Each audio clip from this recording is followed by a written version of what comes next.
1, 2, 3 o'clock, 4 o'clock, rock. 5, 6, 7 o'clock, 8 o'clock, rock. 9, 10, 11 o'clock, 12 o'clock, rock. We're going to rock. Tonight, Dion and I are talking to Neil and Val Petersen. Over the years when Dion and I have been out on when we haven't been working ourselves and we go along and listen to some music and dance, we often see them. So welcome to the program. Thank you much. Very good. It's good to see you when you do arrive. Same with us. Yes, Neil, your band and duo have all throughout the years been called Spencer. Was there a reason for the name Spencer? There was. A lot of people say it's because of the singlets we wore, but it wasn't that.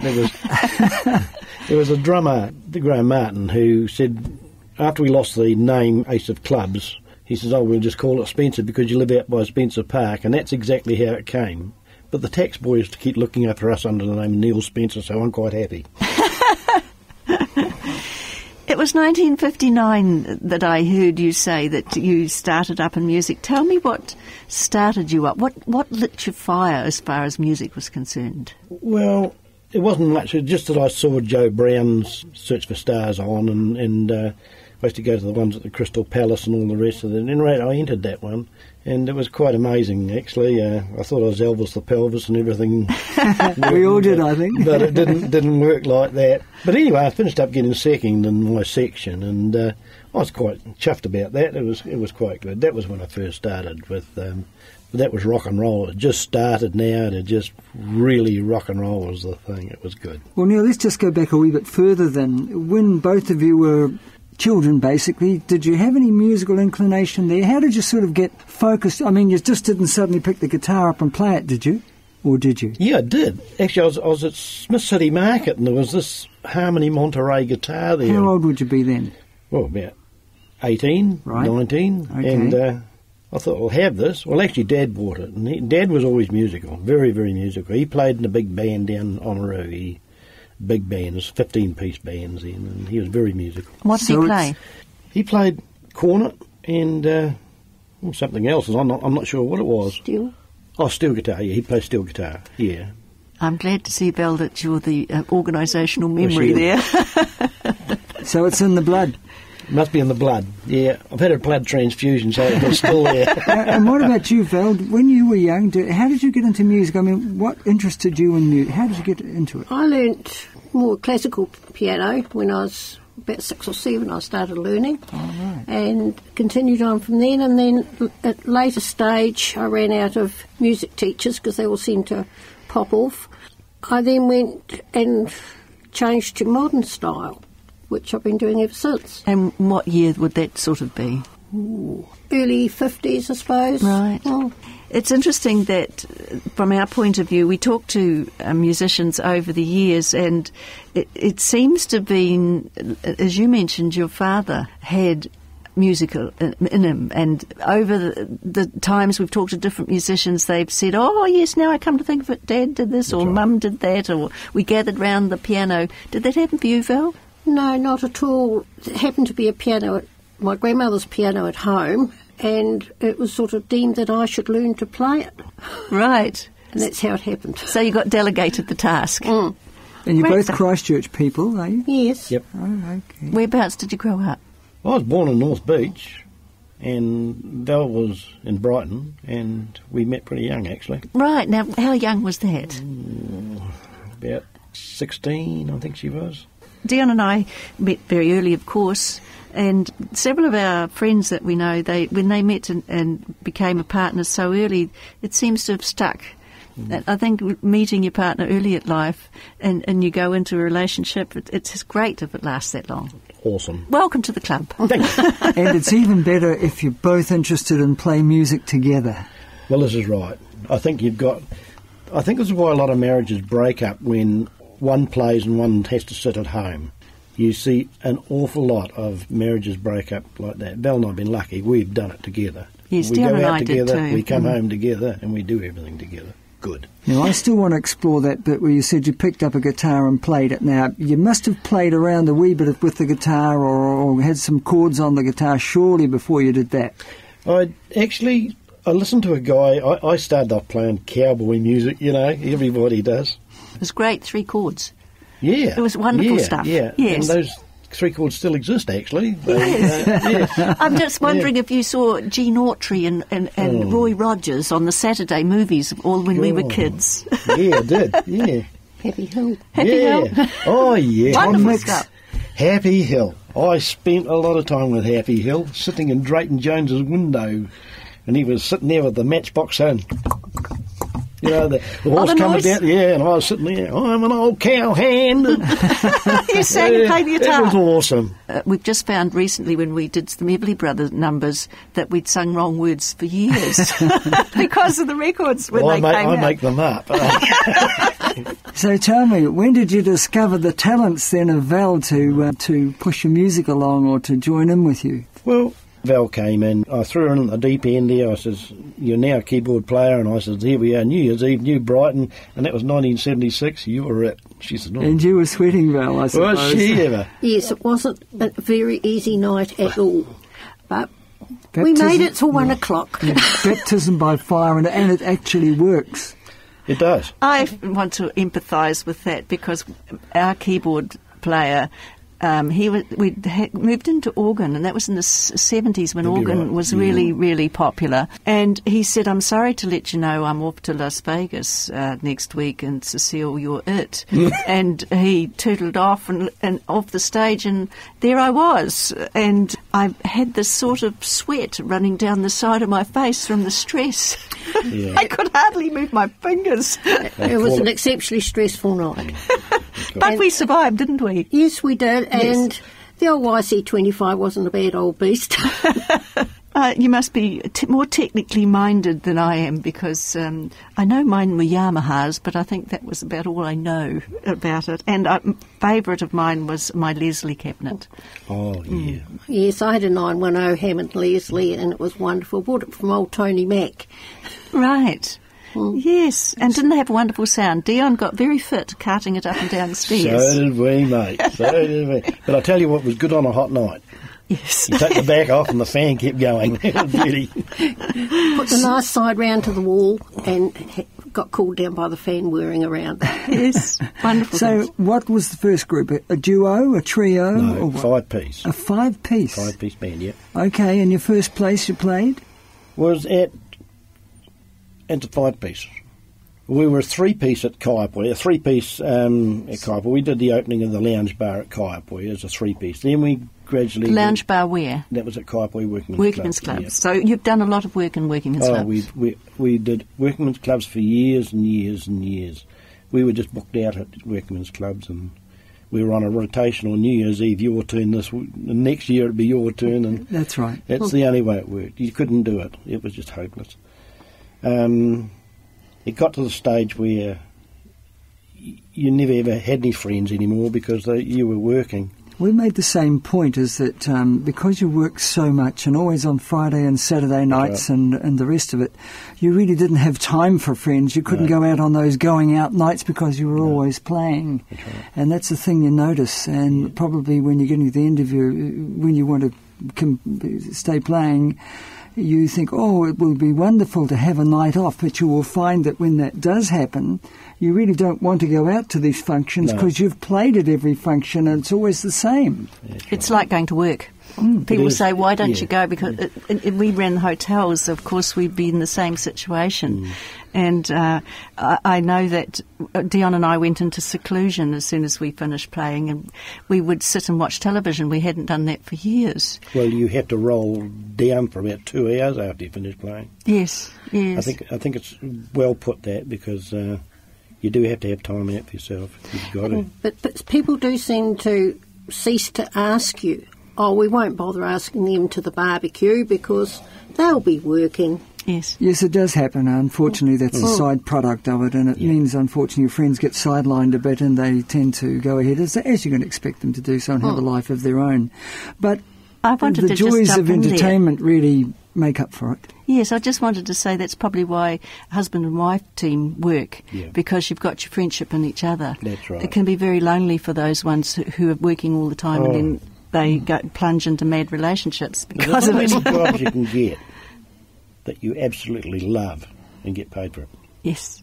You don't find many of those. No. Providing the husband does as he's told at all times.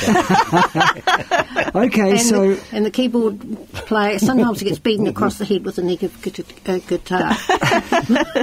So you played at the Kaiapoi Working Men's Club. That was a trio. You said you became a 5-piece. Do you remember some of those guys and people in the band? Yeah, definitely. 5-piece was, we had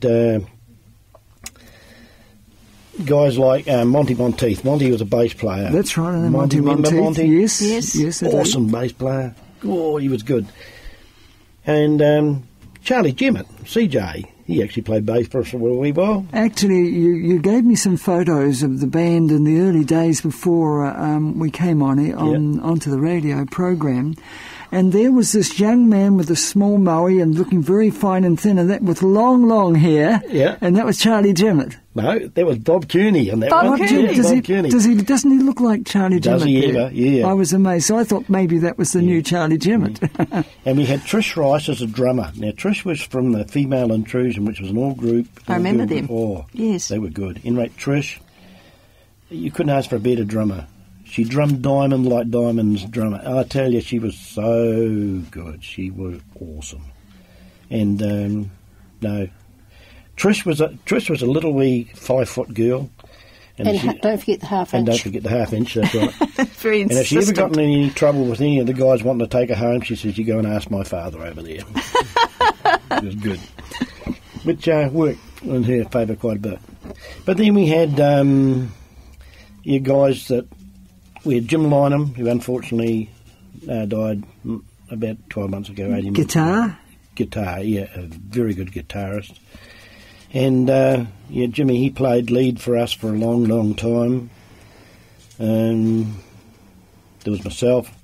As Neville Claughton said, I've got the only automatic chord playing guitar in New Zealand. But at any rate, he's a good guy. Kevin Timms, you've got... Kevin Timms. Kevin Timms was with us for a long time. You talk about Val being thrown into the deep end. When Trish left... because she was having a nipper, and Kevin Timms and I rang him up and I said, there's a job going, and it was at Break Street Hall. So anyway, away we go, and I says, we're playing tonight, do you want to come along? He thought it was an audition, and when he got paid for it, he couldn't believe it. And I said, I always pay for auditions, you're it. And he says he'd never been so scared in all his life. And no, he was with us for a long time. Then Kevin's wrists packed up, and he had to throw it away. But we went. Music sort of got harder and harder to get bookings, and we went duo. Oh, we went back to 3-piece. Used the bass player, and then we dropped down to 2. For those of you who've just joined us, Dion and I are talking to Neil and Val Petersen, and they have had the name Spencer for so long. It's years and years, isn't it? It is years and years. It is. Were they good years? Excellent years. Wonderful years. They were. They still are. They're real good. You're both still working? Still playing, yep. Isn't that great? And before we came on air, there was a couple of things that you mentioned to us, which was because of the pattern of the way that people go out now, and because of the fact that some of the music has changed, you've actually changed some of the venues. I noticed on your little list that sometimes you pay for senior citizens. Yeah, we've only just started that, and it's good. It is good. They enjoy music, don't they? Oh, they do. They love music, but it's got to be well presented. Yes. It does. It has to be good. And they're particular. Yes. Because they know their business. They know what you're doing. Yes. They know it. Boy, they know it. Yes, and it's interesting because quite often they can jump up in the middle of it and get on the piano and do better than you are. Yep. Yes. And they know their rock and roll. That's great. Because they grew up. That was their era. Yes. Yes. Yes. For a lot of them. And they like beaty music. Right. Great stuff. So go back in time, then you've probably played at all those clubs, Leander and the Kauai. Oh, Leander, we had a set of gear we left at Leander, so carting up the stairs. I know all about that. I used to try to cart up the Hammond organ up there right. and all my bass, so I was pretty exhausted by the end of the evening. We left gear there. Yes. See, on your little list of things that you've done here is telethon. Now, that's an interesting thing. Tell us about that. Telethon was something, we loved doing that, and we played in, but the one that stuck out was the Year of the Child. We actually did that at Kaiapoi, and I went around the schools and I got 3 girls, or 3 singers from, they were all girls actually, from the 3 schools in Kaiapoi. I said to the headmaster, I want 3 girls that can sing, and I went to the next school, I want 3 girls that can sing, and away I go, I had 9 girls.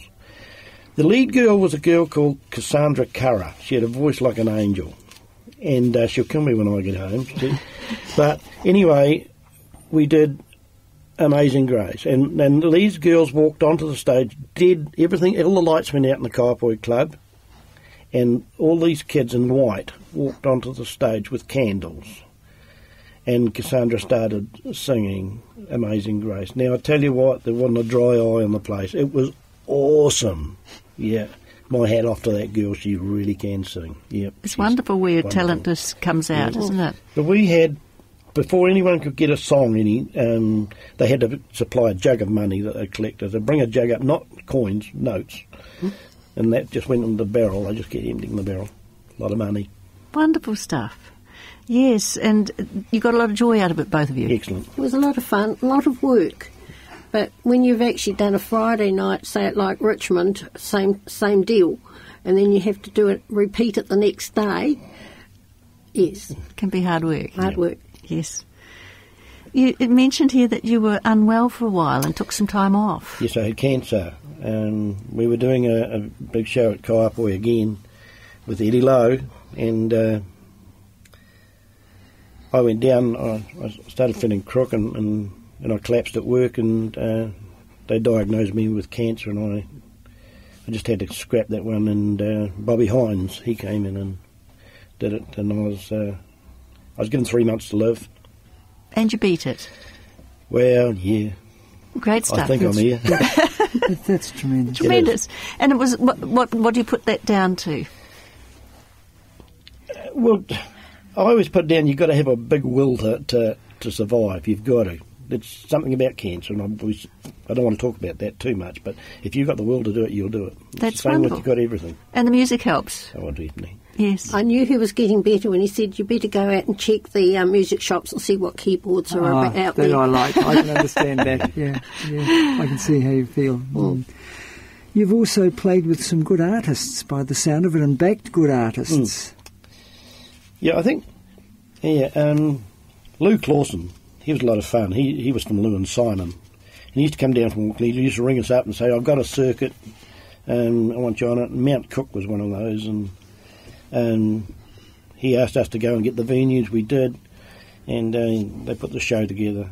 They were great nights, yeah. Eddie Lowe, because he's very easy to work with. Tony Williams, worked with him a dozen times. Hard-nosed Tony. He's a hard shot, Tony, yeah. Great man. Never had a guitar. Can I borrow your guitar? Yeah, we always put one on the car for him, But no, great guy, yeah. For those of you who've joined us, I'm talking to Neil and Val Petersen of Spencer, and we're walking down memory lane and listening to the things that make them unique. Now, some of the things that make musicians unique is the music that you play. Tell me some of the music that you played. I like the rock and roll, but we do quite a bit of Neil Diamond. I really love his music. A bit of Dire Straits, a bit of Queen, and the usual standards. Great stuff. Yes. What about you, Neil? Yeah, well, again, I love Queen. I reckon Queen. Getting daring with Queen, aren't you? Yeah, but they do it so well. Oh, no doubt about it. I love Queen. That guy was just something else. And the band that worked with him, I mean, you get a lot of musicians that say, I'm not doing that, and I'm not going to do this. But I think when you look at them, they was tremendous. Absolutely tremendous. Diamond, I love. Orbison, oh yeah, he's great. We've actually got a couple of his recorded, and it's good. No, it's excellent. So you would be rock and pop, basically, then, wouldn't you? Mainly, yeah. And I'll tell you what I do like now, suddenly country rock. I love country rock. That's one of my joys. I love I just, rock. the beat of it and the It grows stories. on you, doesn't It it? does, and it's very, very good music. Yes, I've listened to Plains in the mornings, and they sometimes have some good stuff We've on. always liked the blues, of course. Oh, yeah. I mean, Well, you can't get away from that. That's good. But I think you've got to be a real good blues player to do blues, and I'm not. The enjoyable thing about music is you don't have to be the best in the world. I think that the most important thing is that you make people enjoy the night out. And we used to get musicians who were absolutely brilliant, and they would play for us a while and they would go away overseas, and they'd come back years later and they'd say to Dion and I, "You're still playing." That's right. I say that. I say, well, the reason is we're still here is that we know when we go out, it's other people's night out. Yeah. We enjoy it, but it's their night out, so give them what they want. When people come up and say, "I know all those songs you played tonight. It took me back down memory lane. That way, I know I've done it right." Yep, I know I've done it right. One of the things that we ask our guests when they come on the show is a funny little question, and that question is, are you 50 plus and loving it? I'm a bit over 30. Yes, I'm quite a bit over 50 now. Yeah. And loving it. And loving it. I really... That's great to see, Val. Yeah. Yeah, it's just the same. Yeah, that's lovely too. The enjoyable part of age is that you don't realise you're ageing. It's only when your young children grandchildren come up and say, "Nana, in the olden days when you were young," it has that effect. It's only a number. That's right. Yes, That's right. And music is timeless. One of the things that we wanted to say was that we're going to have a rock and roll festival next year in March.